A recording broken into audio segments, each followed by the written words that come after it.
Selamat pagi Pak Iman. Assalamualaikum warahmatullahi wabarakatuh. Waalaikumsalam.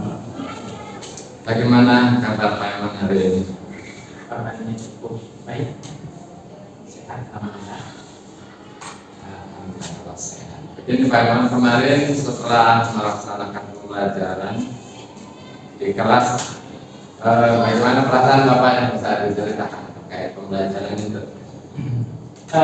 Setelah kami melakukan proses pembelajaran beberapa hari yang lalu, alhamdulillah saya merasa cukup lega, cukup senang karena proses pembelajaran berlangsung sesuai dengan yang diharapkan dan mencapai tujuan yang diinginkan. Beberapa hal yang diperlukan dalam proses pembelajaran sudah saya penuhi, seperti yang saya pelajari ketika melaksanakan PPG.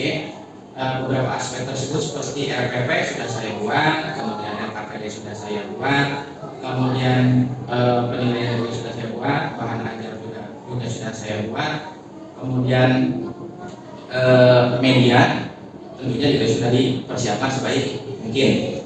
Memang pada proses pelaksanaannya masih ada sedikit kekurangan, karena seperti yang mungkin saya sedikit pahami bahwa sebenarnya pembelajaran itu berpusat pada anak, sehingga guru itu cenderung hanya bersifat sebagai fasilitator, kemudian anak itu diharapkan lebih aktif dalam proses pembelajaran.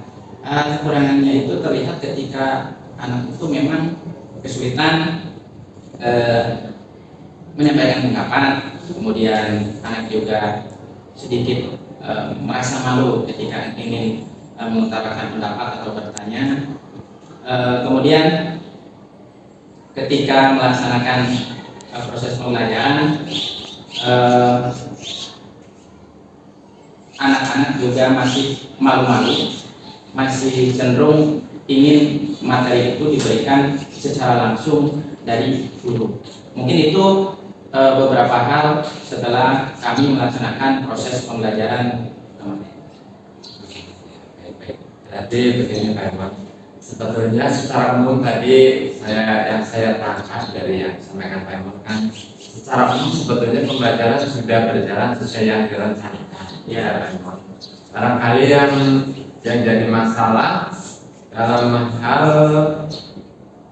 individu muridnya, ya Pak Iman ya. Tadi bagaimana kalau sebetulnya harapannya Pak Iman sendiri, muridnya sendiri bagaimana gitu harapan pribadi Pak Iman? Secara pribadi, saya berharap ketika proses pembelajaran itu anak itu aktif, sangat aktif bahkan. Ketika misalkan saya sebagai seorang guru bertanya, siapa yang ingin bertanya anak? Nah itu yang saya harapkan itu ketika anak mengangkat tangan itu jangan cuma 1-2, mungkin ada 10 orang yang mengangkat tangan. Itu menandakan bahwa si anak itu antusias dan aktif mengikuti proses pembelajaran. Tapi pada kenyataannya, walaupun mungkin setiap sekolah itu berbeda tingkat keaktifan siswa, tapi pada kenyataannya di sekolah SMP Luhur, ketika seorang guru itu memberikan pertanyaan, silakan angkat tangan yang mau bertanya, kecenderungan yang mengangkat tangan itu hanya ada 1-2 gitu, paling banyak. Nah saya berharap ke depan memang menjadi tugas kita bersama bahwa ketika anak-anak ditanya itu mengangkat tangan itu lebih banyak dibandingkan saat ini. Itu harapan saya seperti itu. Nah kemudian ketika melaksanakan pembelajaran atau dalam proses, karena di dalam proses pembelajaran biasanya kami menyediakan LKPD, saya berharap ketika mengerjakan LKPD itu jangan seperti kebingungan ketika mengerjakan LKPD, karena memang pada dasarnya kan di LKPD itu sudah ada perintah yang cukup jelas untuk mengisi LKPD. Jadi harapannya ketika diberi LKPD, si anak itu langsung ini saya harus seperti ini, harus seperti ini. Kemudian arahnya itu si anak itu juga bisa bekerja sama dengan teman kelompoknya. Jangan ada yang terlalu dominan. Jadi misalkan satu kelompok ada 4 orang, 5 orang itu pembagiannya rata. Jadi kemampuan yang diharapkan itu rata untuk setiap siswa. Itu harapannya ke depan. Mungkin itu harapannya. Ya baik, berarti kalau saya tangkap dari apa yang disampaikan Pak Iman tadi kan, inginnya itu sebetulnya ya murid itu terlibat gitu ya Pak, yang terlibat dalam pembelajaran, artinya mereka tidak hanya menerima saja gitu, mereka terlibat. Nah kemudian ini Pak Emon, kalau itu kan mungkin saja terjadi gitu ya Pak Emon. Mungkin kalau kemarin saya mengamati yang dilakukan Pak Emon itu kan ada upaya Pak Emon itu melakukan diferensiasi proses, kalau tidak salah ya Pak Emon, konten. Diferensiasi konten. Kalau menurut catatan saya, pengamatan saya itu sebetulnya skenario-nya bagus, skenario-nya itu mestinya gitu, murid itu tinggal jalan saja. Tetapi kalau Pak Emon kemarin murid sebetulnya bagaimana itu yang tentang diferensiasi konten itu sudah sesuai yang diharapkan? Secara umum pembelajaran yang terdiferensiasi kemarin itu lebih kepada konten atau isi. Kami membuat pembelajaran diutamakan atau difokuskan pada LKPD. Karena memang ingin berdiferensiasi, maka LKPD yang coba kami susun itu memiliki tingkat perbedaan dilihat dari kemampuan peserta didik. Mungkin secara umum kan peserta didik itu ada yang tingkatannya mungkin pintar, kemudian ada yang sedang, kemudian ada yang lemah. Nah, melihat kenyataan tersebut, maka kami menyusun LKPD itu sesuai dengan tingkat kemampuan siswa. Untuk tingkat siswa yang kemampuannya pintar, kami membuat LKPD itu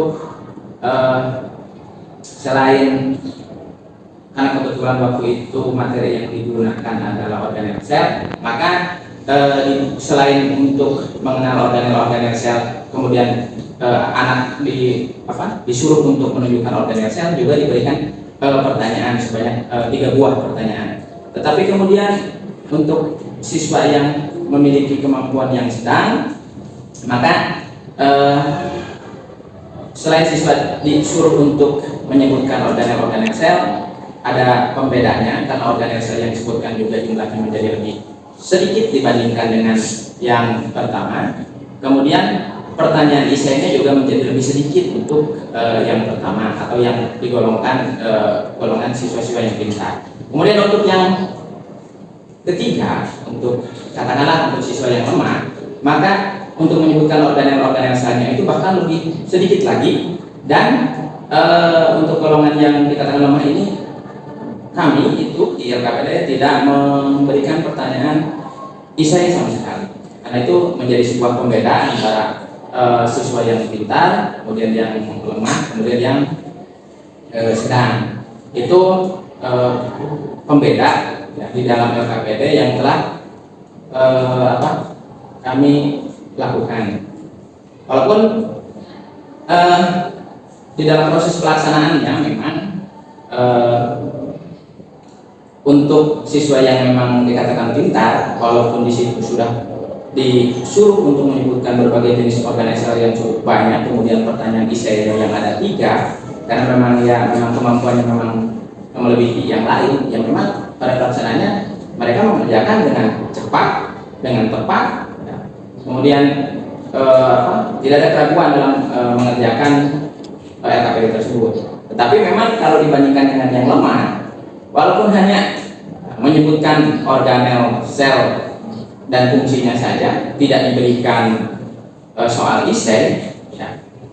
Kan memang dia kemampuannya lemah, ya tetap saja membutuhkan waktu yang lama, kemudian sedikit kebingungan juga. Itu memang faktanya ketika proses pembelajaran seperti itu.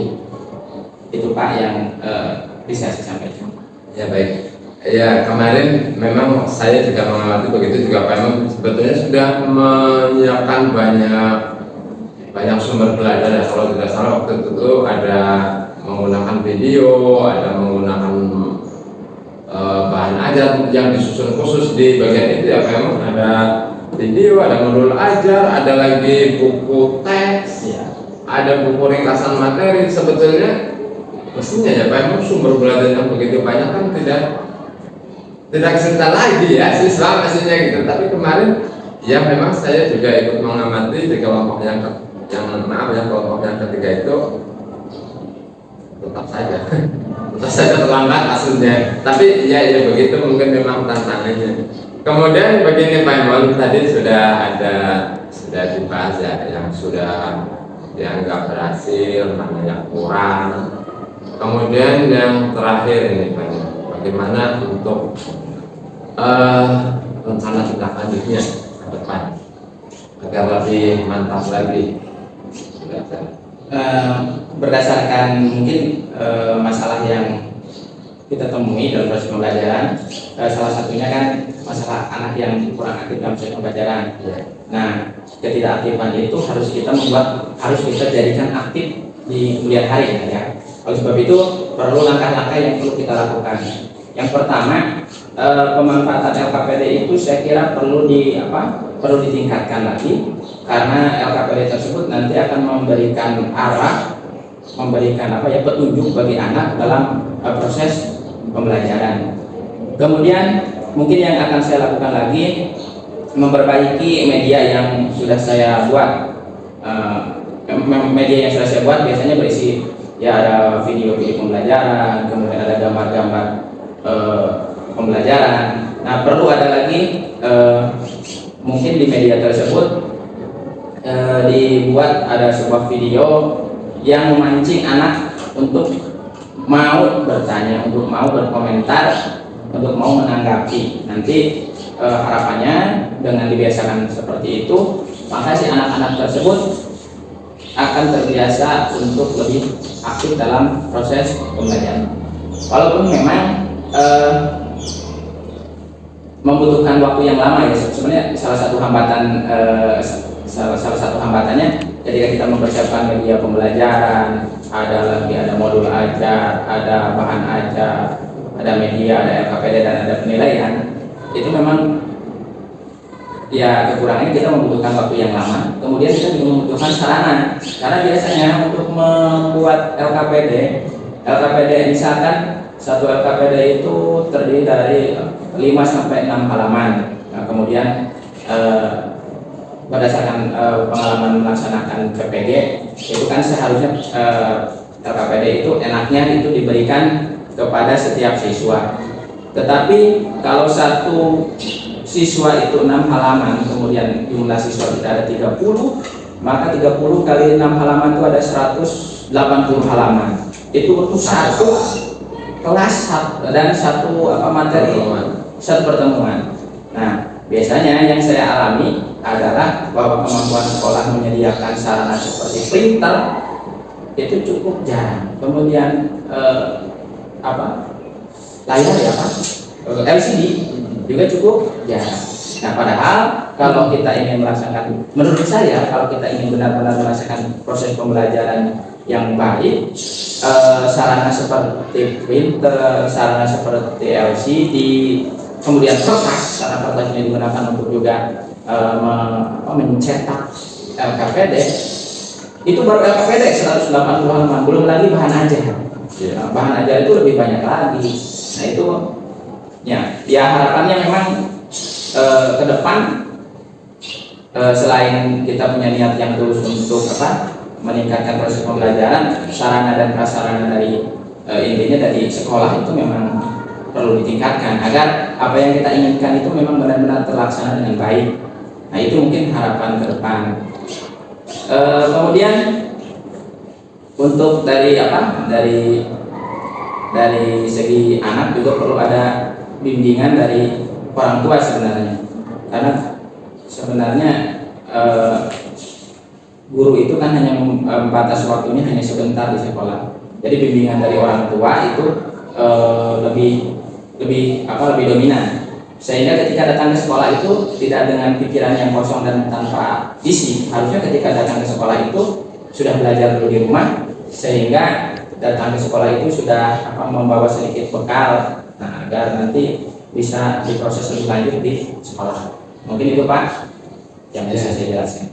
Ya, beberapa yang saya tangkap, salah satunya nanti rencana tindak lanjutnya ada barangkali kita mengusahakan lagi peningkatan pembelajarannya, kemudian muridnya diharapkan ada dukungan dari keluarga, Dan lagi ada dukungan dari bagian kelas ya begitu yang bisa tangkap begitu ya Pak Ahmad.